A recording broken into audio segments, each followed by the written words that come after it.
Oh, nabili ko na itong limit switch or thermo switch. Thermo switch niya. Ito na, oh. Mayroon ako yung isa dito, pero hindi para dito. Iba ang kuan nito. Oo, siya nga pala. Maraming salamat sa mga subscriber at saka viewers. Maraming salamat. Ito yung sira. Ito, kita nyo ang diferensya. Ito at saka yan. Ayan, oh. Yung butil niya ay nakalubog na. Yung isa, ito, oh, ayan, oh. Lumalabas na kusa. Kaya ngayon, yung sabi ko na hindi sila magkaparehas. Ang hinahanap natin yung saka tumunog, saka magkaroon ng reading kung nakalubog.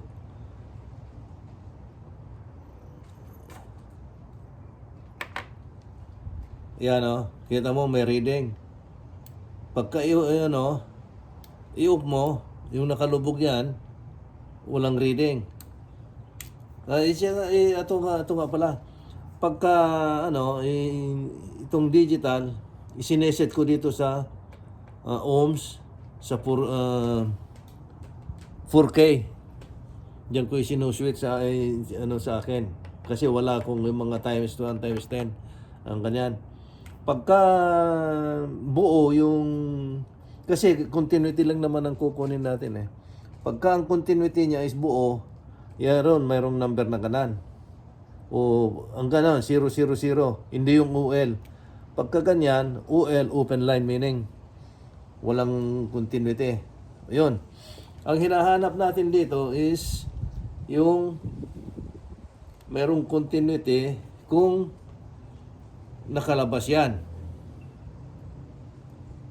Pagka nakalabas yon, yung ito may reading. Pagka linubog mo, UL. Yan ang hinahanap natin para dito. O, tignan mo itong isa. Itong isa.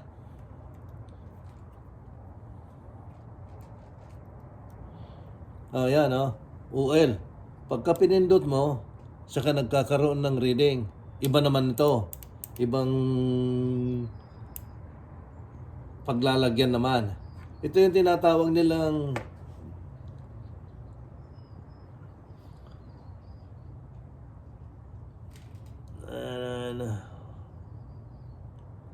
open at saka close. Normally open at saka normally close. Yan ang tinatawag nila rito. Limit switch ang tawag. Or thermo switch. Or kung sa microwave is door switch.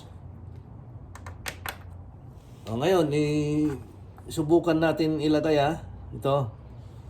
Ito dito. Yung, di ba yung sabi ko, pero ito tandaan mo rin ng nasa taas at saka nasa baba.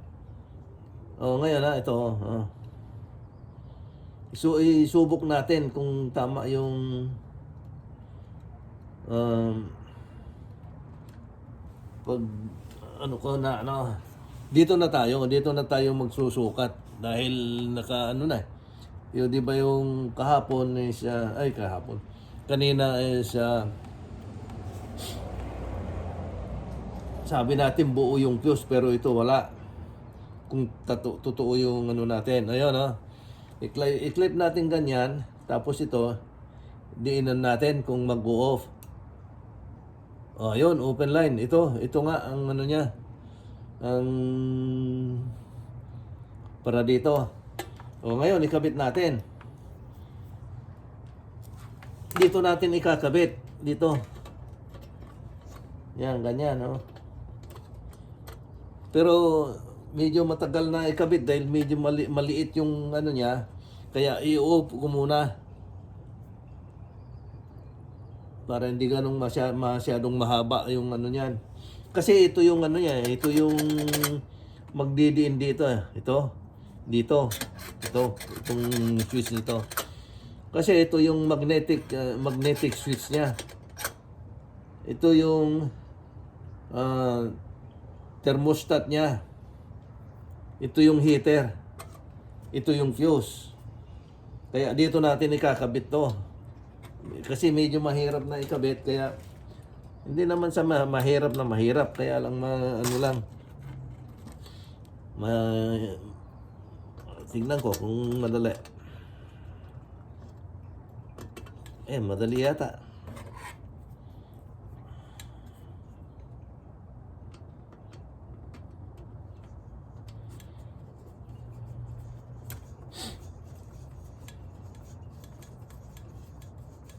Ayun, madali pala eh. Yun. Yan. Ngayon, dito na tayo mag-test. I-test natin dito. Wala namang positive na negative dito eh, kaya maski saan mo lang ikabit eh. Pero sa akin, mas maganda yung meron yung ganito. Yan, ganyan, no?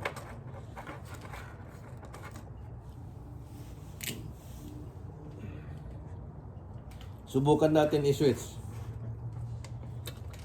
Naka-open yan, di ba? Nakalubog to. Ayun. Yan, naka-open na ngayon yan. Yung kasi bumaba to eh. Ito bumaba. Kaya naka-open na yon. Kaya nagka-reading. Nasa cook na yon. Nasa cook. Ngayon, pagka binitawan mo yan, mag-o-off yan. Kasi di ba dito ito, yung nasa sentro niya is nakaganon pagka mag-cook ka, nakaganyan to, di ba? Yan nasa gitna. Pagka nag-cook ka, nakababa na ganon. Tapos nakababa na ganyan. Yan, ito naman ibababa mo para pupunta rito sa cook. Yan, kita mo yung cook.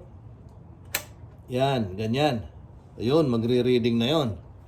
Pagka binitawan mo yan, pagka naluto na, magwawarm na lang, ito, itataas niya yung kaldero niyan. Ganyan, oh. Pupunta na rito yung ilaw. Kaya, mag-open na naman yon. Yun ang mag-open na naman ang yung titi niya. Kaya yun lang, ganyan lang para matest natin. Yan, subukan natin ulit. Yun, reading. Ngayon, pagka binitawan mo yung niya, ayun, pupunta na sa warm. Yan, ganyan, di ba? Kaya kung halimbawa pagkasaksak mo, pupunta na kaagad dito sa cook, mali yon. Ngayon, dahil sa nakita na natin ng diferensya niya, na yung thermo switch or limit switch ang diferensya, na pumutok, bakit kaya pumutok? Yan ang alamin natin ngayon, kung bakit pumutok. Di ba? Samantala, hindi naman mayroon naman itong fuse. Dapat naman yan ang fuse ang nilalabas, magpuputok. Bakit ito ang pumutok? Yung thermo switch niya or limit switch, yan ang pumutok. Tignan natin kung bakit.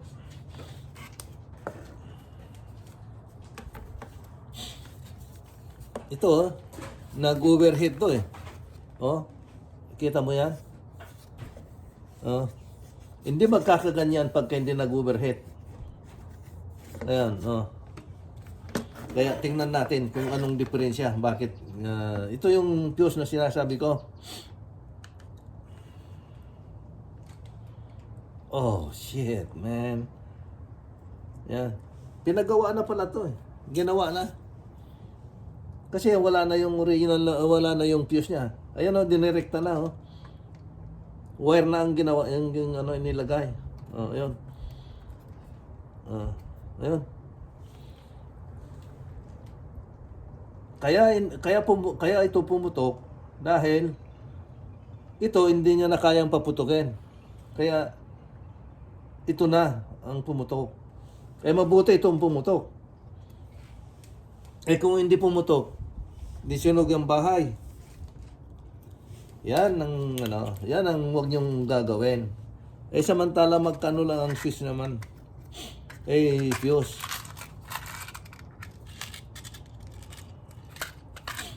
Meron nakalagay na number nito Hindi ko lang makita kasi wala yung salamin ko. Kung ilan ang init na kaya niya para pumutok.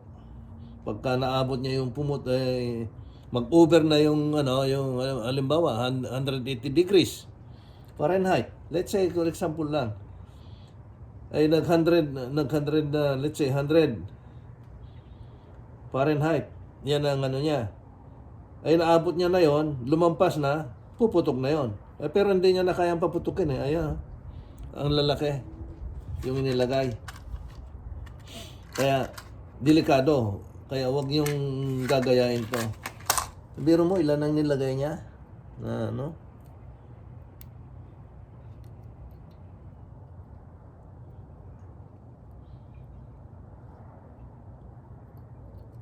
O, 5 ang nilagay niya. Kung hindi ako magkamali, grade 16 to Itong wire na to Ayan. Nakita na natin kung anong diferensya, di ba? Ayun. Kaya napalitan na natin. Kaya huwag nyo nang gagayain na pagka halimbawa, nagluluto kayo at magluluto na pala, hindi nyo ma-switch. Tingnan nyo yung fuse. Pagka pumutok ang fuse, lagyan nyo lang ng 1 o 2 ganito. Pero tama na yung 1 para safe. At bantayan nyo. Bantayan nyo yan pagka nilagyan nyo ng ganito. Kasi mahirap na. Ayun, ayos na ba? Ayan, ulitin natin ulit yung sabi ko na na yung magre-reading. Dito na tayo Tingnan nga natin kung mag-reading to dito na walang Hindi pagka wala palang fuse, hindi magre-reading Kailangan pala rin ng niya talaga. Tingnan natin. Pag-aralan natin kung pwede yung walang fuse na yun lang ang titestingin mo, yung switch limiter niya, kung gagana na walang fuse. Ayaw nakakabit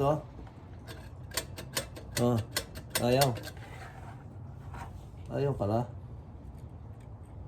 Yun, isang aral sa atin yan. Yun, di ba? Ayan nakakabit.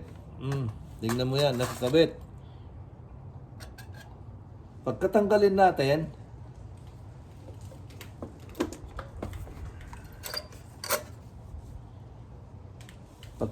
natin, to, tingnan natin. Yung sa fuse, kung ayaw, Yan, ayun, pagka pala, yung talagang, kaya pala ang suspect mo kaagad, pagka ganon na, dito ka nag-test, kung halimbawa, sinabi lang sa'yo na, walang kuryente, walang power. Pagka pala dito mo test, tapos in-on mo rito, agad-agad na walang power pagka wala to. Ayun tignan mo ayun may power. Merong reading.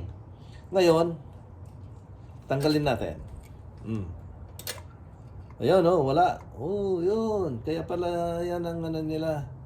Yan ang pagka inipit mo rito, in-on mo rito, walang reading, o meaning, fuse. Ang una-una mong suspect. Pero hindi mo rin alam pala dito kung yan ang diferensya rin na isa. Yung kagaya yung ano, ang suspect ko noon dahil walang continuity, yun ito ang suspect ko rin. Pero nung i-testing ko dito, testingin ko dito buo lahat ng ano niya dito. Nung ma-testing ko dito, yung testingin ko dito at saka dito, buo rin to, itong power cord. Nung testingin ko na mula rito hanggang doon, wala. Kaya doon na ako nagduda na talagang wala. Oh, ayos. Sana mayroon tayong natutunan at sabay-sabay tayong matuto. O sige, kita-kita tayo ulit sa susunod na video. Okay, bye. Kung meron kayong question, ano niyo lang, i-message niyo lang. O sige, magandang araw sa inyong lahat.